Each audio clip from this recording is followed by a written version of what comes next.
तर सावतानगर नाशिकमध्ये सावतानगर परिसरात पैसे वाटत असल्याच्या अफवेने नागरिकांची गर्दी झाली। सुधाकर बडगुजर यांच्या कार्यालयाबाहेर पैसे वाटत असल्याचा विरोधकांचा आरोप आहे। अपक्ष उमेदवार मुकेश शहाणे यांच्या बडगुजर यांच्या कार्यालयाबाहेर गोंधळ पाहायला मिळाला। जमाव पांगवण्यासाठी पोलिसांनी मग सौम्य लाठीमार केला। नाशिकच्या सावतानगर परिसरात गोंधळाचं वातावरण पाहायला मिळालं।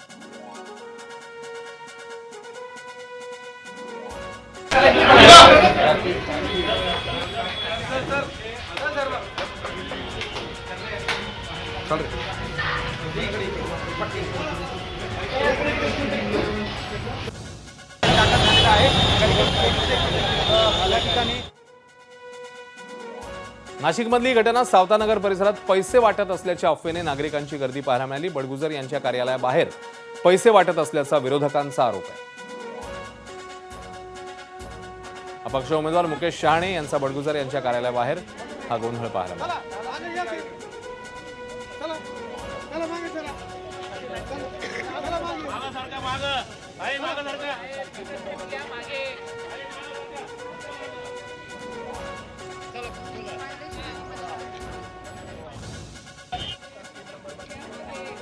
तर नाशिकमध्ये एकूण 122 जागा आहेत, ज्याच्यामध्ये कोणाचे किती उमेदवार आपण बघतोय। सर्वाधिक उमेदवार भाजप लढवते 118, शिवसेनेने 102 उमेदवार उभे केलेले आहेत।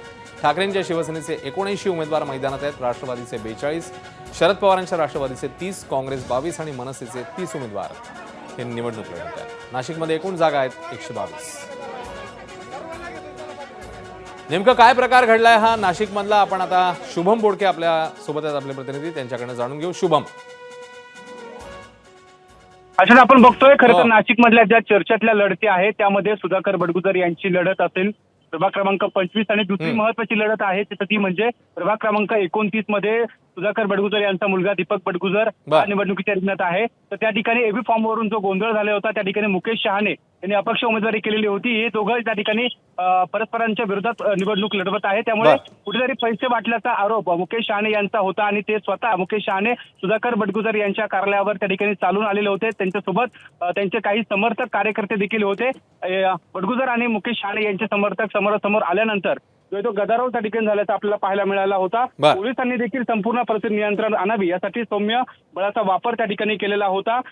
एका घरामधून, काही दुकानांमधून, हॉटेलमधून पैसे वाटप असल्याचा थेट आरोप हा मुकेश शहाणे यांचा होता आणि त्यानंतर पोलिसांनी संपूर्ण परिसरामध्ये झालेली जी गर्दी आहे किंवा आजूबाजू जो परिसर आहे तो संपूर्ण परिसर मनुष्य करण्यासाठी या ठिकाणी प्रयत्न केलेले आहे।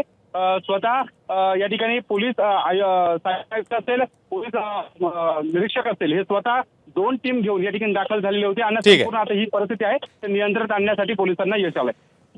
शुभम, धन्यवाद या सगळ्या सविस्तर माहितीबद्दल। बातमीचे अपडेट्स वेळोवेळी जाणून घेत असतात। एबीपी माझा, उघडा डोळे बघा नीट।